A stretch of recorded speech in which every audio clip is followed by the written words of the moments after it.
I didn't think a backyard barbecue could change anything. That's the part that keeps replaying in my head, how ordinary it all looked right before she leaned in and whispered something I still hear every night when the house gets quiet. I only ended up there because my cousin dragged me along, saying I needed sunlight and people who aren't coworkers. He wasn't wrong.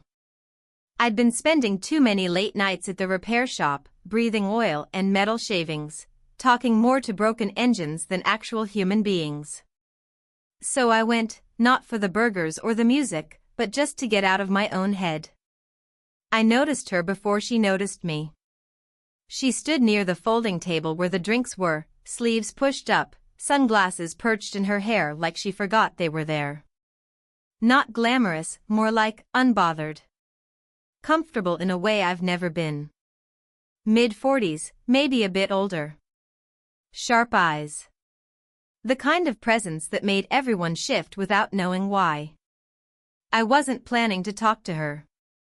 Didn't even know her name. I was walking past the grill when I heard, "Hold on, you smell like grease." Her voice came from behind me, amused, like she'd been waiting for an excuse. I turned around too fast. Yeah. I came straight from work. Didn't have time to. She stepped closer, holding something in her hand. A napkin. "Relax," she said softly, and wiped a streak of oil from my jaw. I froze so completely I might have forgotten how breathing works. Everyone else kept laughing, eating, arguing over who burned the kebabs, but everything around me dimmed. Her fingers brushed my skin. Not flirtatious. Not inappropriate. Just too gentle for a stranger. "Better," she murmured, and started to walk away. I should have left it there. But I followed her, not close, just enough to ask, "Do you always fix people you don't know?"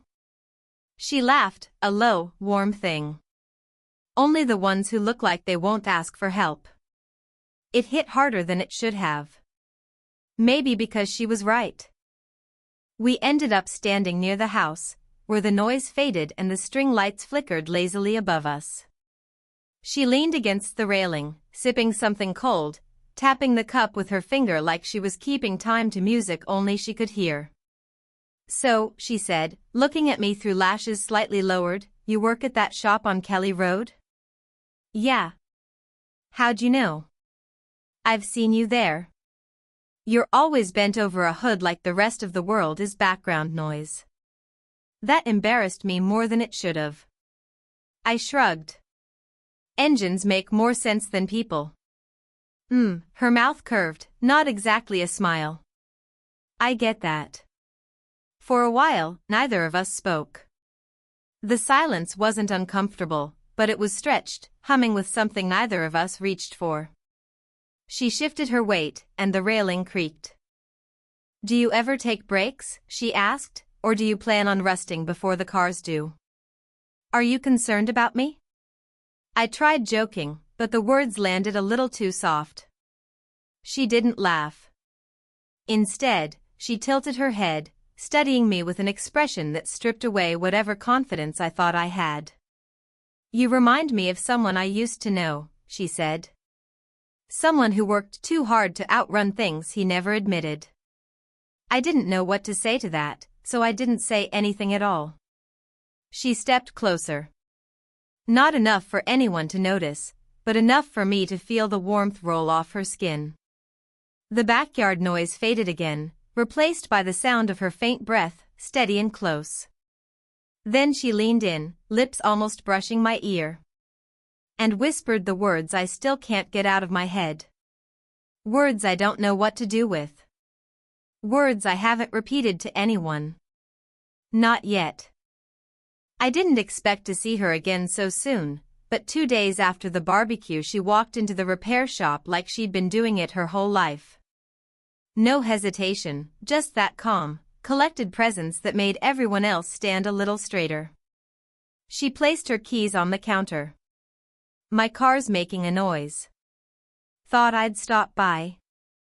Her tone was neutral, but her eyes flicked toward me for half a second too long.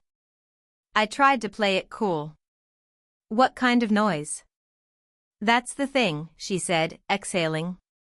It only happens when the world is quiet enough for me to hear what's bothering me.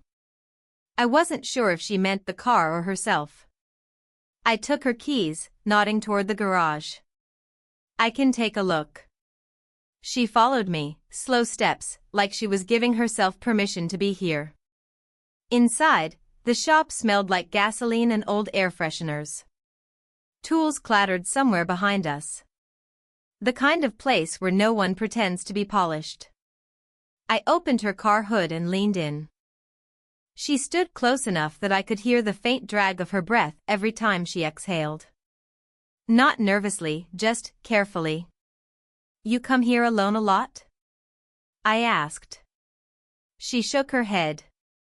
No. I don't usually need help. There was a pause, then quieter, or I pretend I don't. I glanced over. Her hands were clasped together, thumbs rubbing slowly, the kind of small motion people make when they're trying to hold something in place, something slipping. You okay? I asked before I could think better of it. Her mouth twitched like she wanted to say yes, but she looked away instead. Long week, she said. Longer month. I wanted to ask more, but she didn't give me the space for it. She walked around the garage, touching nothing yet noticing everything, the shelves, the cracked clock, the half-finished engine on the lift. You work late, she said. How do you know that?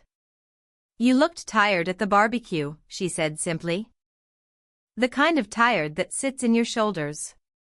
It stunned me that she'd noticed something I didn't even know I was showing.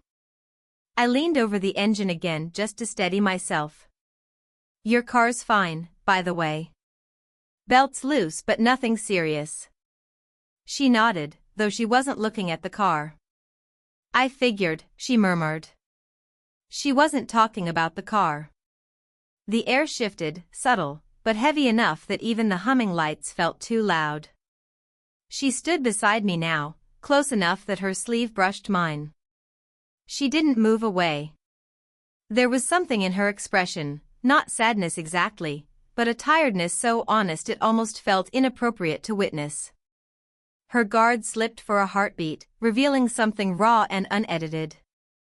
Then she caught herself. Straightened. Smoothed her hair back. The wall rebuilt itself in 2 practiced movements. I shouldn't take up your time, she said. You're not, I answered too quickly. She paused at that. Really paused. Her eyes softened, like the words hit somewhere she wasn't expecting. For a long moment, neither of us did anything. Just stood there with the hood open, the engine cooling, the shop feeling suddenly too still. She reached for her keys, her fingers brushing mine, an accidental touch that lingered half a second too long to be just an accident. Thank you, she said quietly. But her eyes said something else entirely. And before she turned away, she gave me a tiny, almost invisible look, the kind that stays in your mind long after the door closes. I should have gone home earlier. That's what I kept telling myself later, but that night, staying felt easier than stepping away from whatever was slowly pulling me toward her. The rain started around closing time, a soft tapping at first, then a steady drumming on the metal roof of the shop. I was sweeping the floor when headlights cut through the dim, and her car rolled into view like it had been drawn there by the weather itself. She stepped inside, shaking rain from her hair. I know you're closing. I just didn't want to drive in this. Stay as long as you need, I said, leaning the broom against the wall. She offered a small, tired smile, the kind people give when they're grateful but don't want to admit the extent of it. I made her tea in the break room, the cheap kind that tasted like wet cardboard, but she held the cup like it warmed more than just her hands. We sat across from each other at a metal table etched with years of scratches. The rain hammered overhead, each thud making the space feel even smaller. You ever notice, she said, staring at her tea, how quiet it gets right before you break? I wasn't sure if she meant herself or me. Are you breaking? I asked carefully. She didn't look up. Everyone breaks. The trick is doing it quietly. Silence stretched between us, the kind thick enough to feel, thin enough to ignore if you tried hard enough. I didn't try. She finally lifted her eyes to mine. Something flickered there, not an invitation, but an unguarded truth she didn't have time to hide. What happened? I asked. She let out a sound, halfway between a laugh and a sigh. A message, she said. From someone who only remembers I exist when he wants something. I didn't have to ask who. Her jaw tightened in a way that told me more than words ever could. Do you still care about him? I asked before I could stop myself. Her lips parted, then closed again. I don't know if it's caring, she said. More like. I know the pattern. And I keep stepping into it. The lights buzzed above us. The rain slowed, then came back harder, rattling the windows.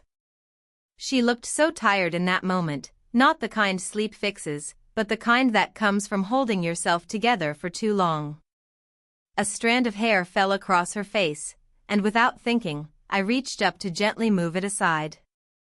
My fingers stopped a breath away from her cheek. She noticed. She didn't move. The air tightened between us. Her breath hitched, not much, but enough that it worked its way under my ribs. I shouldn't be here, she whispered. Then why are you? Her answer was immediate and too honest. Because it felt easier to drive toward you than away from everything else. She seemed startled by her own words. She pulled her hands back into her lap, gripping them until her knuckles whitened. Before I could say anything, her phone lit up beside her. A name flashed, short, familiar, unwelcome. She flipped the phone face down, eyes closing for a moment longer than a blink. I should go, she murmured. You don't have to. She met my gaze, really met it, and for a second, I thought she might stay. The storm softened outside, like the world was waiting for her answer too. Her fingers brushed the edge of the table, hesitating. Almost choosing. And then, she stood up. But her hand. Her hand hovered over mine for one impossible second, suspended in the space where a decision could have lived. I didn't see her for 3 days after the storm. 3 days of wiping down tools twice, pretending engines were more complicated than they were, replaying that moment, her hand hovering just above mine like she was afraid of touching something she wouldn't be able to let go of. Then, late in the afternoon, she walked into the shop. She looked composed at first. Hair tied back, shoulders straight, expression calm in that deliberate way she did when she didn't want anyone to know she was barely holding on. But the moment her eyes met mine, something in her steadiness cracked, not visibly, just a tiny shift, like a breath caught wrong. You're here late, she said. Didn't feel like going home yet. Yeah, she murmured. I know the feeling. The shop was too quiet.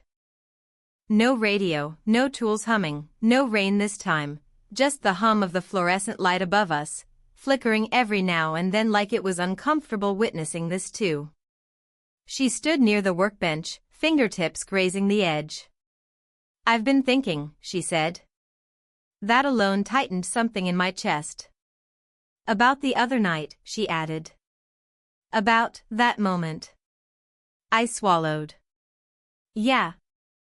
Me too. Her breath left her in a shaky laugh, barely audible.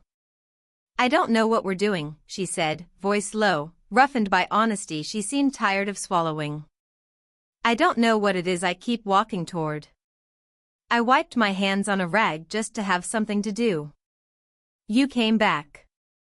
Because I didn't want to keep avoiding the truth. She hesitated. And because avoiding you didn't make it easier. We stood there, breathing the same still air, both of us waiting for the other to say something that wouldn't break the fragile balance between us. She finally spoke, almost whispering. You're younger. I know that. I'm not stupid. I never said you were. And I've lived enough life to know when something is dangerous. Her jaw tightened at the last word, like she regretted saying it.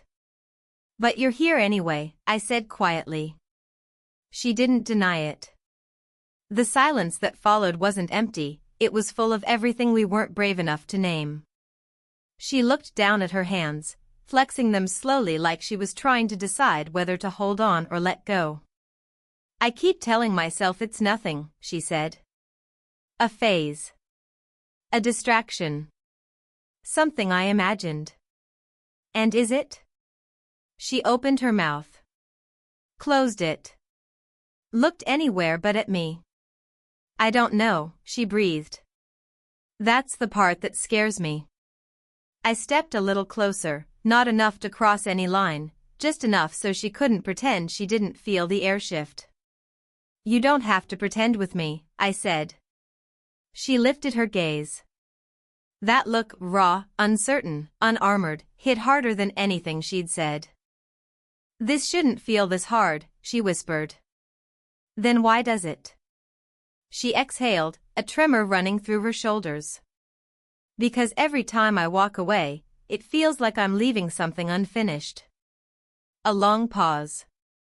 A long stare. Her throat bobbed as she swallowed.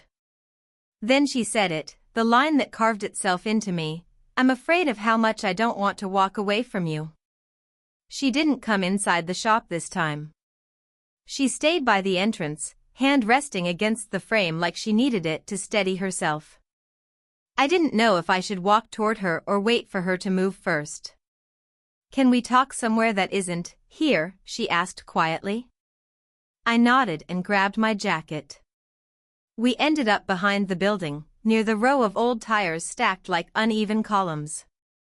The late evening light made everything look softer than it felt. She held her phone in her hand, screen cracked at the corner.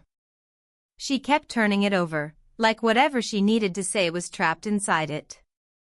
I got a voicemail yesterday, she finally said. That explained the tremor in her voice. She pressed play without handing me the phone. The speaker was low enough that I could barely make out the words. A man's voice, older, apologetic in a way that was practiced, not sincere. Didn't mean to disappear. I'm sorry for everything. I think about you. I always do. A pause. I miss what we were. The message ended with a breathy sigh, like he expected her to respond even though she couldn't. She kept staring at the screen long after it went dark. I haven't heard his voice in months, she said. I thought I made peace with that. I didn't know what to say, didn't know if comfort would help or make something worse. So I waited. When I said the other night that you reminded me of someone. I wasn't lying, she continued. But I didn't tell you who. Her fingers tightened around the phone. He was younger too. Not as young as you, but young. And he was the first person who made me feel. She stopped herself, exhaling through her nose like the words were too sharp to hold. He left, she said simply. He promised he wouldn't, and then one day he just did. No explanation. No closure. Nothing. Her voice didn't break, that was the part that made something in me twist. She wasn't fragile. She was used to surviving things she never got answers for. Is that why you're scared of this? I asked quietly. This isn't, she shook her head. I'm not trying to repeat anything. I didn't say you were. You look at me like I'm someone you trust. She laughed, but it wasn't a happy sound. And I don't know how to accept that without ruining something. A wind picked up, brushing dust across our shoes. She stepped closer, not intentionally, more like her feet moved before her brain caught up. She hesitated only when she realized how little space was left between us. I don't want you to be a replacement, she whispered. But you're not him. And somehow that scares me more. I felt my pulse climb into my throat. Why? I asked. She held my gaze, and for once she didn't look away. Because I didn't expect you, she said. And people you don't expect, they can change things before you even know what's happening. The air around us tightened, the kind of moment that could break with a single wrong breath. Her phone vibrated again, same name. She didn't look at it this time. She just slipped the phone into her pocket, took one small step toward me, and let out a confession so soft I almost thought I imagined it. I'm starting to want something I told myself I wasn't allowed to want again. It happened on a Tuesday, the kind of day no one ever assigns meaning to. The shop was half lit, the air thick with the smell of dust and warm metal. I was closing up when I saw her outside, standing beside her car, not moving. Not coming in. Just waiting. I walked over slowly, giving her space to change her mind. She didn't. Couldn't stay home? I asked. She shook her head. Couldn't think there. Her voice wasn't trembling, it was the steadiness that betrayed her. The kind of steadiness someone uses when holding the very edge of themselves together. We stood by the car in the fading light. Crickets started their nighttime chorus. A plane cut across the sky, low and slow. Nothing dramatic, which somehow made the whole moment sharper. I've been trying to figure out what this is, she said. Trying to control it. Push it away. Give it names that make it smaller. A pause.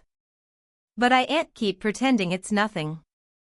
I felt something shift inside me, not relief, not victory, just a kind of recognition I didn't know how to handle. I didn't come here for answers, she added. I just didn't want to face them alone tonight. Okay, I said. So don't.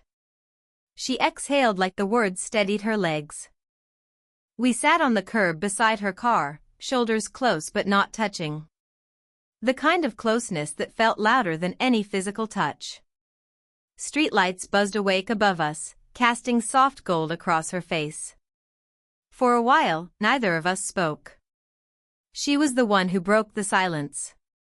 Do you know what scares me the most? She asked. I shook my head. That you look at me like I'm someone worth choosing, she said quietly. I forgot what that felt like. My chest tightened, painfully honest in a way I didn't know how to hide. You are someone worth choosing, I said. She closed her eyes, not to shut me out, more like the words landed somewhere deep, and she needed a second to let them settle. I don't want to lose myself in someone again, she whispered. You won't, I answered. Not with me. She let out a breath that sounded like something inside her finally unclenched. A breeze lifted a few strands of her hair. Without thinking, I reached over and tucked them gently behind her ear. My hand hovered a moment too long, not grabbing, not claiming, just staying. She didn't pull away. Instead, she leaned in, her forehead resting against the side of my temple, soft and impossibly careful. Not a kiss. Not even a full embrace. Just a quiet collapsing of distance. It felt like a truth settling between us, delicate, earned, inevitable. I don't want promises, she said, her voice brushing my skin. Not yet. I'm not offering any, I whispered. Just this. Her fingers slid against mine, slow, hesitant, until her hand finally settled on top of my own. A small, human gesture, nothing cinematic, but it hit with the force of something real. We stayed like that, breathing in sync, the world humming softly around us. No dramatic confession. No fireworks.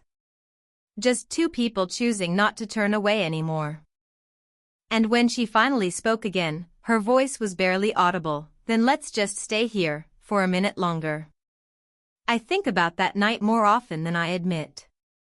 Not because it was dramatic or life-changing in any obvious way, but because it was the first time silence didn't feel like something I needed to fill. Sitting beside her on that curb, the street humming quietly, her shoulder brushing mine every time she breathed, something in me settled. Something I didn't even know was restless. Back then, I didn't understand what was happening to me. Or to her. I only knew that every time she looked at me, really looked at me, it felt like she was seeing some part of me I'd left unguarded. And instead of pulling away, she softened. That alone was enough to shift something in the way I carried myself. She once told me she didn't want promises. At the time, I thought that meant she was refusing anything real. Now I get it. Promises were the currency that had failed her. What she wanted, what she needed, was consistency. Presence. Someone who didn't bolt the moment things became complicated. I became that person almost before I realized it. And she changed too. Bit by bit. Her guard didn't drop all at once. It wasn't cinematic. Some days she'd talk about the past like it was a story she barely remembered.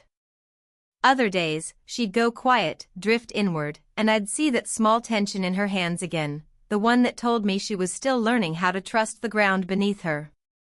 But the difference now, she didn't go through it alone. We never had some grand defining moment. No sweeping declarations. We didn't need them. The truth threaded itself through the small things, her leaning closer without noticing, me remembering the way she liked her coffee, the way our conversations stretched longer every week until being apart felt strange. Looking back, the shift was so gentle it almost went unnoticed. I think that's what makes it real. She once told me she didn't want to lose herself again. And I think loving her, quietly, steadily, taught me something I didn't expect, that real love doesn't take anything away. It doesn't swallow you whole. It builds a space big enough for both people to breathe. If I had to name what changed in me, it'd be this: I stopped running from things just because they scared me. And she stopped walking away just because she thought she should. Sometimes, late at night, when the world is still and the shop is closed, I catch myself replaying the moment her hand settled on mine, slow, cautious, full of everything she wasn't ready to say. That was the moment I realized love doesn't always start with lightning. Sometimes it starts with two people sitting quietly beside a car, choosing to stay just a minute longer. And if I had to tell you what I learned from all of this? Love isn't loud. Love isn't certain. Love isn't perfect. It's just honest. And if you're lucky, it meets you exactly where you are, even if you don't expect it. If this story made you feel something, let me know in the comments. Would you want more stories like this?